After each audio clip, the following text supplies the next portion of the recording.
Hi beautiful people, welcome back again to my YouTube channel. In today's video, we'll be doing something new. As you can see, today we'll be cooking. Yes, cooking. And we'll be cooking one of my favorite sauce, which is Palava sauce, also known as Kontomire stew. So this is how it was looking at the end. Now let's see how it's done. First of all, we begin by cutting our already washed woolly into smaller pieces. Now after cutting, we transfer them into a saucepan to get it ready for cooking. Now don't forget to add some salt to taste. Afterwards, you set it for cooking for some minutes depending on how hard or soft it is. Now this is our blended Egusi, also known as melon seeds. Yes, so we add salt to it, and afterwards we add some water to it. This is just to soak it for some time before starting the stew. And remember not to use too much water, or else it will become very watery. Now we go ahead to cut our vegetables. So here I have tomatoes, onions, pepper and ginger too. So right now I'm removing the seeds from the tomatoes. This is actually optional. You can decide to keep the seeds in them. There's no problem with that. Now we go ahead to cut our tomato into smaller, very small pieces. After cutting the tomatoes, we also cut the onions as well. I have 5 onions. I used 2 for cutting and then the rest I blended them. So these are the ones I was going to blend. So I blended onion, ginger, garlic and pepper.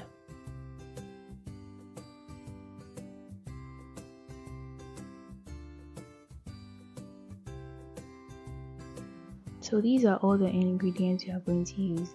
This is chopped tomatoes, we have tomato paste, and then we have salted fish, also known as smallyoutuber, and then salted tilapia, also known as kobe. And we have our chopped onions as well, and our shrimp cube, and some salmon fish, and remember our willy, our cooked willy. Now our main ingredient, which is the kontomire leaves, and our Egusi. You see, it looks a bit thicker now. That's because we soaked it. And then our blended ginger, onion, pepper and garlic.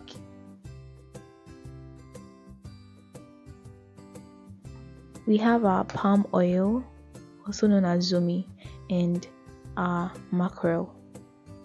Now we are ready to start our stew. So we put our saucepan on the fire and allow it to heat up for a bit and add our palm oil.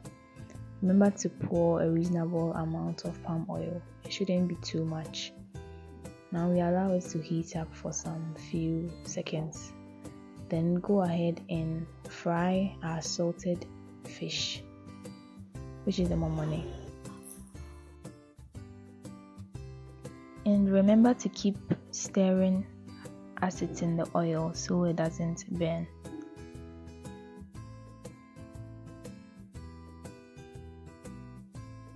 You have to fry the fish till it looks like this. Then we go ahead and fry our salted tilapia.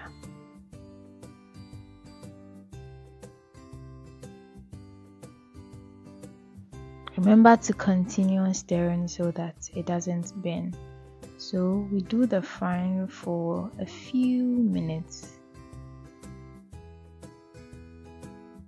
And after the salted tilapia is fried enough, we go ahead to add our chopped onions to the saucepan.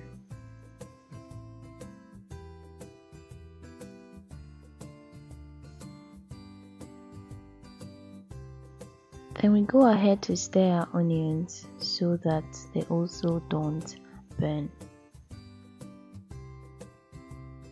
So now we add our egusi, our already soaked egusi, to the oil.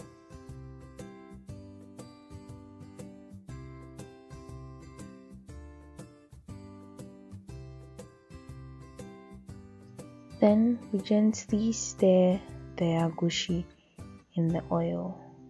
For me, I don't like them looking small in the stew, so I minimize the way I stir the egusi so that it can be looking a bit big in the stew.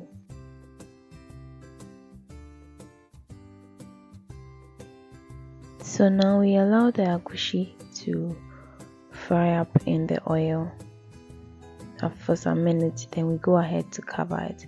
Yes, I know my lid is bigger than my saucepan, but forgive me. My original lid for this saucepan is broken. So after a few minutes, we open up the saucepan and stir the frying egusi because it's likely to burn, so you have to get all your attention to it so that it doesn't burn.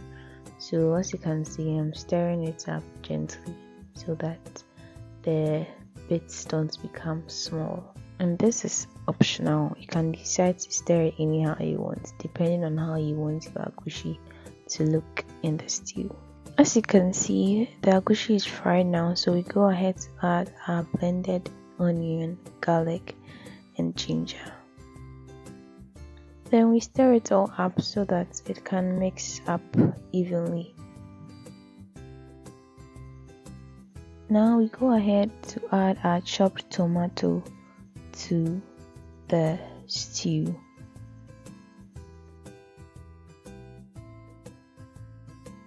Then we also stir it up. Wow, this is looking beautiful already. Don't you think so?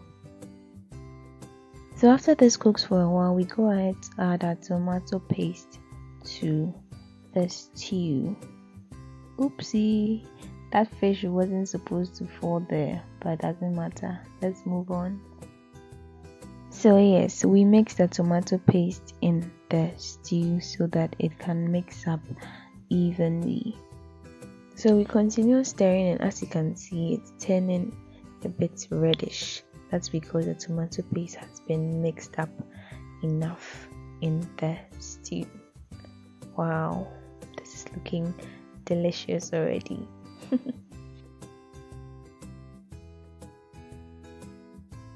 Then we go ahead to cover it for a few minutes. After some minutes, we open it up and it's looking all nice. So we stir it so that it doesn't burn. Then now we are prepared to go in with our fish.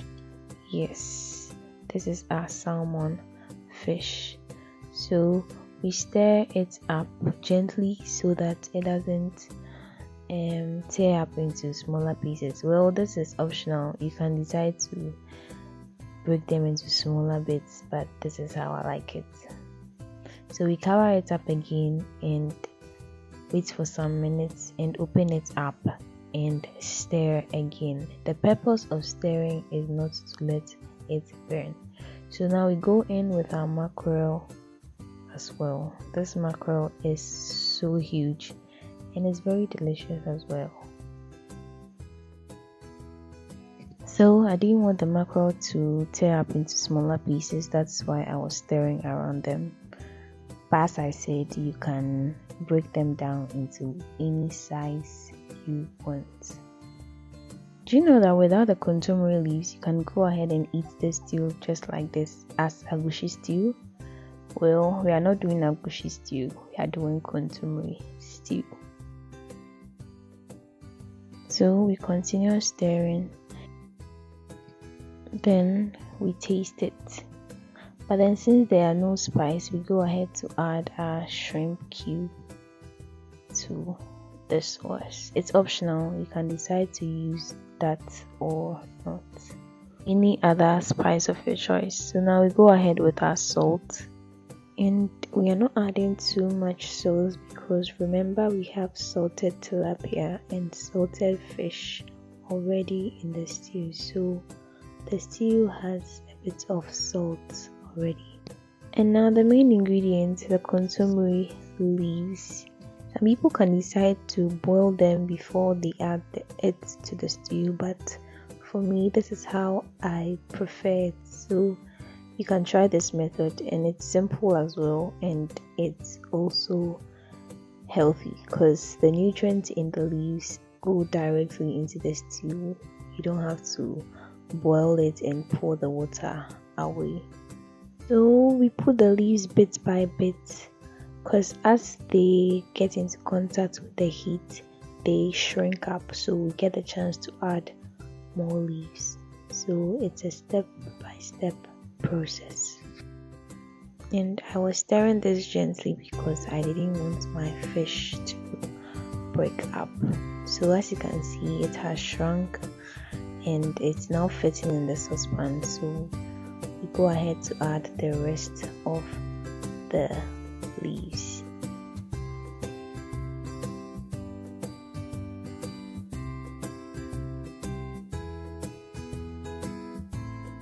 So we keep turning it gently for the leaves under to come on top and the ones on top to go under, so that they can fairly get the required heat to cook.